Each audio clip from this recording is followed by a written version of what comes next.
and a friend are looking for a place to live. You have a list of places and go to see a rental agent to check on a number of points. Listen to the conversation between your friend and the rental agent and complete the list. First, you have some time to look at questions 1 to 7.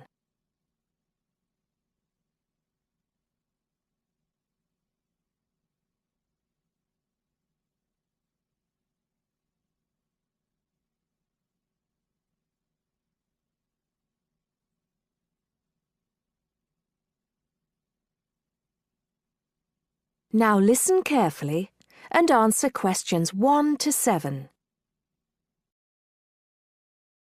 Hi, we've been looking over your listing of apartments for rent and we have a few questions about a couple of the apartments. Can you help us? Sure. Yep, this is our most recent listing. What would you like to know?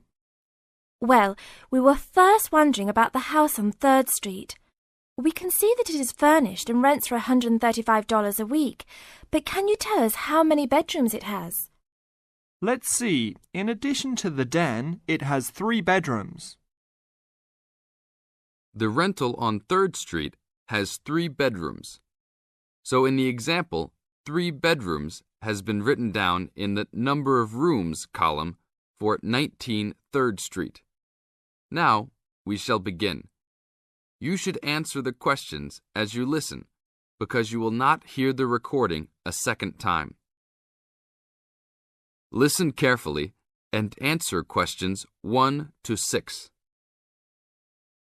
Hi, we've been looking over your listing of apartments for rent and we have a few questions about a couple of the apartments. Can you help us? Sure. Yep, this is our most recent listing. What would you like to know? Well, we were first wondering about the house on 3rd Street. We can see that it is furnished and rents for $135 a week, but can you tell us how many bedrooms it has? Let's see. In addition to the den, it has 3 bedrooms. What about the one on Route 9N? It looks like it's big with a library and a deck, but it doesn't say how much it costs or anything else about it. Oh yes, Mrs. Gaylor's apartment. That one is actually only a 10-month rental and it is going for $156 per week. It's quite a nice place. She only rents for 10 months each year because of horse racing season. Then her relatives all come to stay, so tenants have to move out. It's a little bit inconvenient, but past tenants have really enjoyed their stay there. Oh, well, we need it for a full year. I guess that one is out. How about the rental on Browen Drive? How many rooms does that one have? As it says on the list, it has 2 bedrooms and a private kitchen and bath. But it's actually a very small place. That's why it's a bit cheaper. Oh. Well then, what about the one that has 3 large rooms? Who is renting that property? That one is a good deal. Mr. John Smith is renting it. But he's quite eccentric and he has a strict rule about no pets. How about cats? Nope, absolutely no pets. Well then, how about this studio apartment rented by Mr. Bo Jensen? How is that one? That ad is actually a bit deceptive. The studio apartment is the whole upper floor of an older house. It's actually very large and, at $45 a week, quite affordable. And it's near campus. I think I'd like to check that one out. Do you have a telephone number that we can call? It's not on the list? Oh, it isn't. Here it is. You should ring area code 518 and then 543-7790. Thanks. I think I'll call on that one first. Your friend decides that he would like to talk to Mr. Bo Jensen. Before you hear the rest of the talk, you have some time to look at questions 8 to 10.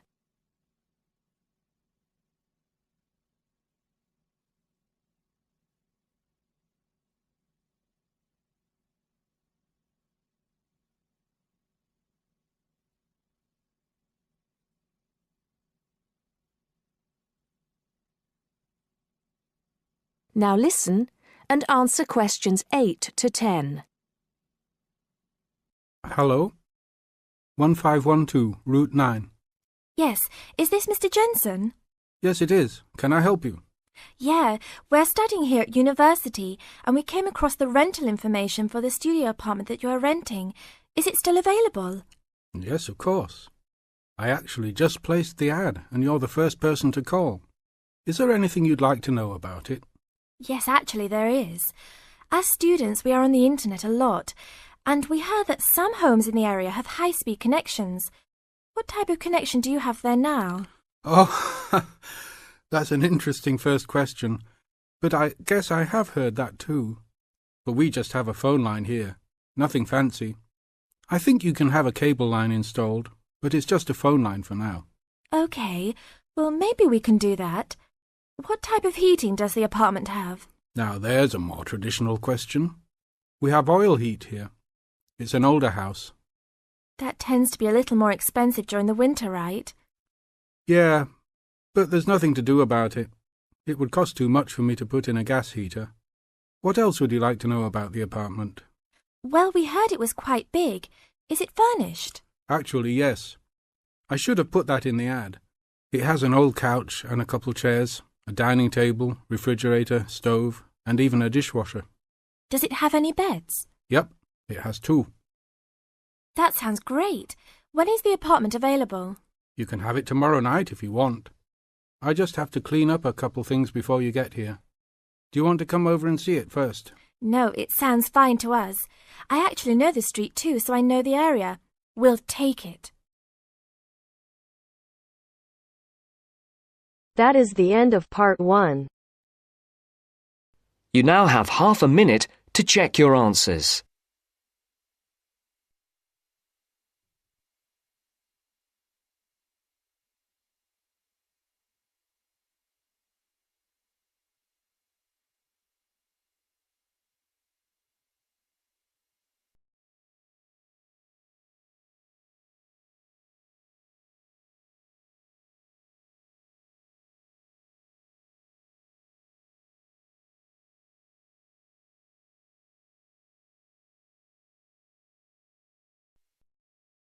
Now turns to part 2. Part 2. You will hear a member of the local council describing plans to redevelop part of the seafront of a coastal town. First, you have some time to look at questions 11 to 15.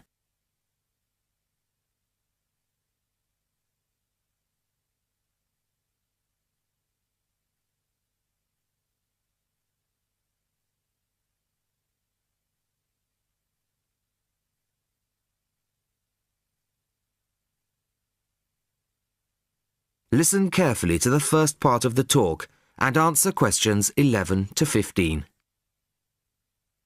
Good evening, everybody. I wasn't expecting to see so many people. Clearly, this is an issue of great local interest. Thank you all for coming. Well, as you all know, I've come to talk about the council's plans for redeveloping the western part of the seafront. Firstly, of course, the Queen's Parade shopping centre is to be demolished. It was built on the cheap and in a hurry in 1953 and recently came third in a national newspaper's ugliest buildings in the country list, so I don't think anybody's going to miss it. The question was, what do we replace it with? Well, after consultations with the local community, we decided, as I'm sure most of you are aware, to replace it with a complex of small shops and workshops, plus a 3-screen cinema. We particularly didn't want another bland glass and steel shopping centre full of the same old chain stores as every other town centre. No, this is our chance to do something just a little bit different. I'll start at the top. On the 3rd floor will be a cafe and a restaurant. Part of this will be open air, so people can enjoy a meal or a cup of coffee in the fresh air, weather permitting, of course. Below this will be the cinema, and below that, on the 1st floor, will be some much needed council offices. We're getting very cramped in the town hall, I can assure you. On the ground floor will be 20 small shop units, ranging in size from 20 to 50 square metres. Also on the ground floor will be 5 workshop spaces, which we hope will attract small manufacturing businesses back to the town centre, providing some additional local employment. Underneath the centre will be an underground car park. Not a great big car park like in the present centre.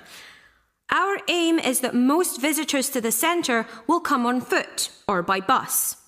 In fact, the car park will be restricted to people working in the centre and disabled visitors.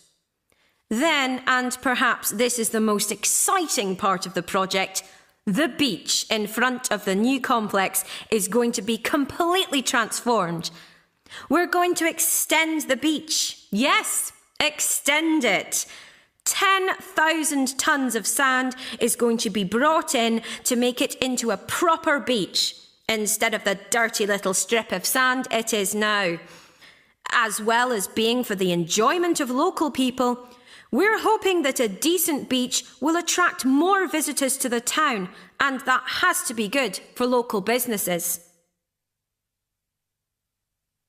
Before you hear the rest of the talk, you have some time to look at questions 16 to 20.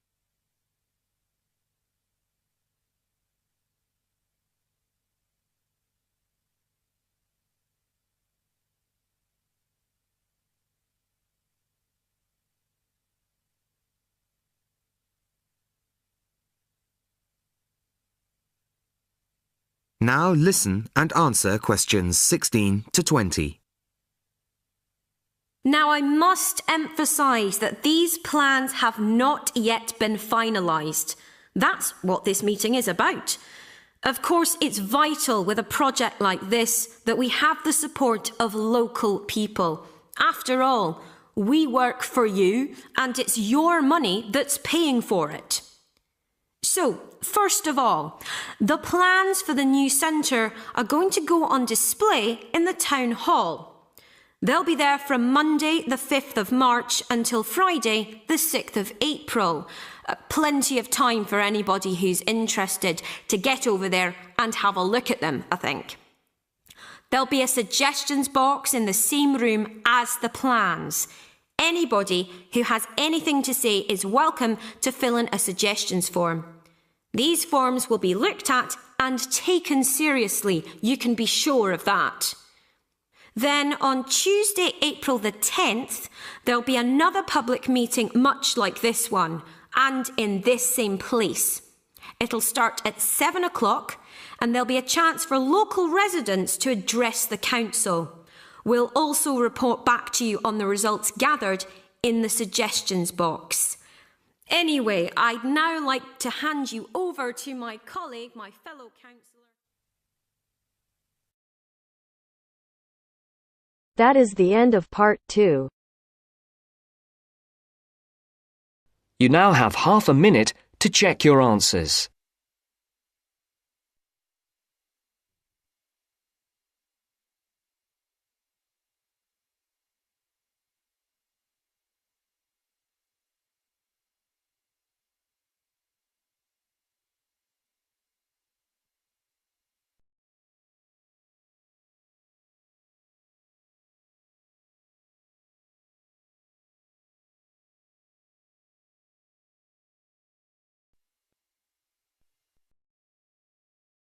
Now turns to part 3. Part 3. You'll hear 2 university students discussing a social science lecture they attended. First, you have some time to look at questions 21 to 24.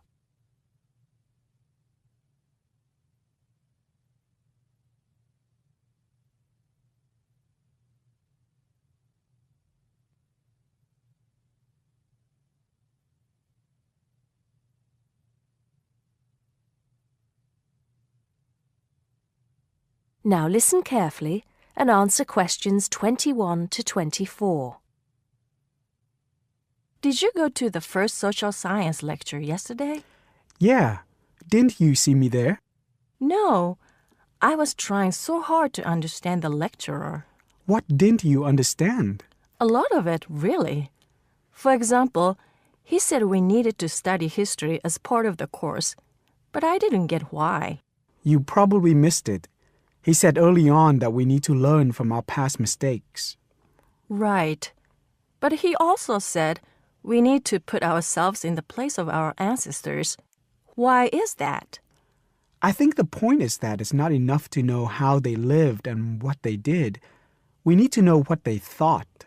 I see.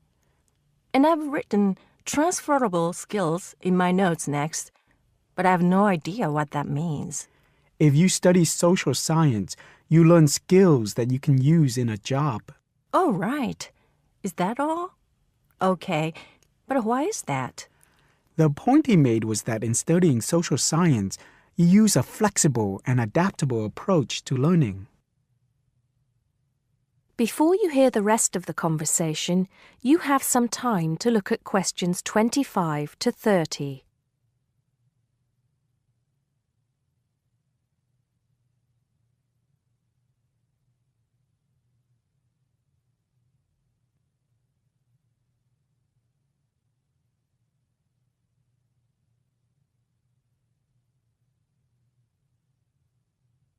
Now listen and answer questions 25 to 30. He also kept mentioning all the other subjects we will need to study as part of the course. I didn't write them all down, did you? Some of them. I think I can make sense of my notes. The first one was anthropology, which he said would cover prehistory and archaeology as well. Okay. Then there's economics. I wrote down that this was not meant to mean that we will spend all our time looking at economic theory, but more that we need to see how humans behave. That's good. I don't think I could handle economic theory. He said something about education too, didn't he? Yeah. He said we'll be looking at how cultural information is handed down from one generation to the next through teaching children. He said we'd be focusing on geography too, but I can't really remember which aspects. Can you? I noted it down, I think. Here we are, yes, particularly in relation to urban planning. It's law that I got confused about. I didn't understand why he linked that to economics. I think he meant that laws affect the way wealth is distributed. That makes sense.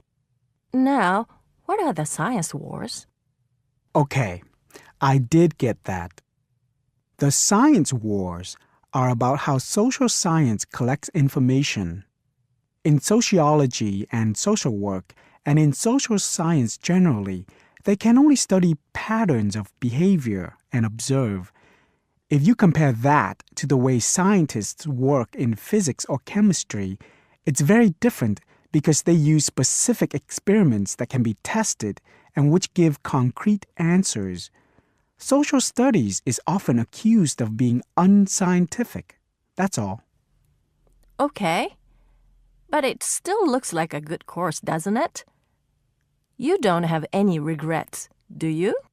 None at all. I'm looking forward to it. That is the end of part 3. You now have half a minute to check your answers.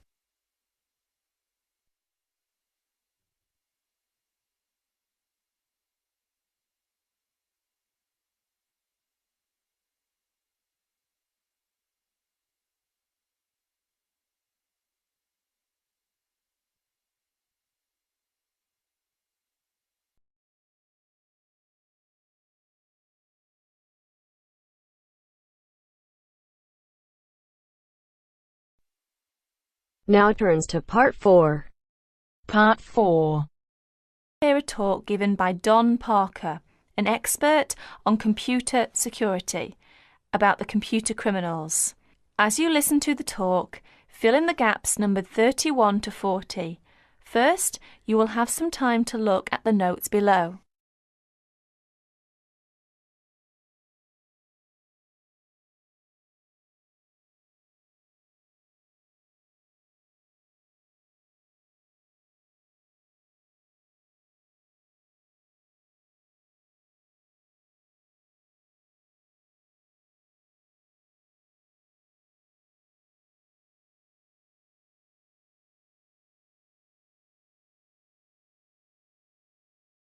Now listen to the talk.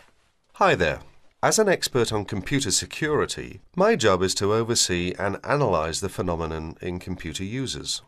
Computer has been commonplace in our daily life, make our life and work efficiently and lively. However, with the development of the computer technology, computer crime has come to arise more people's attention. Now, in respect of this topic, I will present some of my view and studies. What kinds of people are perpetrating most of the information technology crime? According to my research, over 80% may be employees. The rest are outside users, hackers and crackers and professional criminals. It is amazing that employees amount for this large portion. Let us see them in detail. Employees. Employees are those with the skills, the knowledge, and the access to do bad things.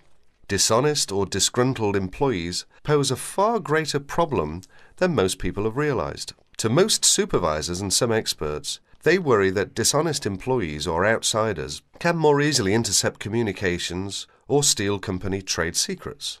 Workers may use information technology for personal profit or steal hardware or information to sell. They may also use it to seek revenge for real or imagined wrongs, such as being passed over for promotion. Sometimes they may use the technology simply to demonstrate to themselves that they have the power over people. This may have been the case with a Georgia printing company employee convicted of sabotaging the firm's computer system. As files mysteriously disappeared and the system randomly crashed, other workers became so frustrated and enraged that they quit.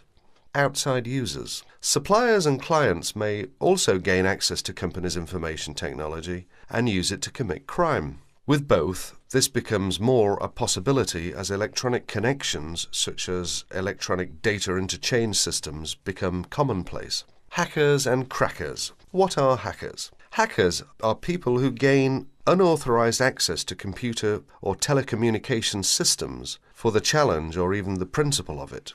Crackers also gain unauthorized access to information technology, but do so for malicious purposes. Crackers attempt to break into computers and deliberately obtain information for financial gain, to shut down hardware, pirate software, or destroy data. The tolerance for hackers as the benign explorer has decreased. Most communication systems administrators view any kind of unauthorized access as a threat, and they pursue the offenders vigorously. And educators also try to point out to students that university cannot provide an education for everybody if hacking continues. Professional criminals. Members of organized crime rings don't just steal information technology, they use it in a legal way as a business tool, but for illegal purposes. For instance, databases can be used to keep track of illegal gambling debts and stolen goods. Drug dealers have used pages as link to customers. Microcomputers, scanners, and printers can be used to forge checks, immigration papers, passports, and driver's licenses. Telecommunications can be used to transfer funds illegally. As information technology crime has become more sophisticated, in 1988, after the last widespread Internet break-in, the US Department created the Computer Emergency Response Team, or CERT. Although it has no power to arrest or prosecute, CERT provides round-the-clock international information and security-related support services to users of the Internet. Whenever it gets a report of an electronic snooper, whether on the Internet or on a corporate email system, CERT stands ready to lend assistance. It counsels the party under attack, helps them thwart the intruder, and evaluates the system afterwards to protect against future break-ins. That is the end of part 4. You now have half a minute to check your answers.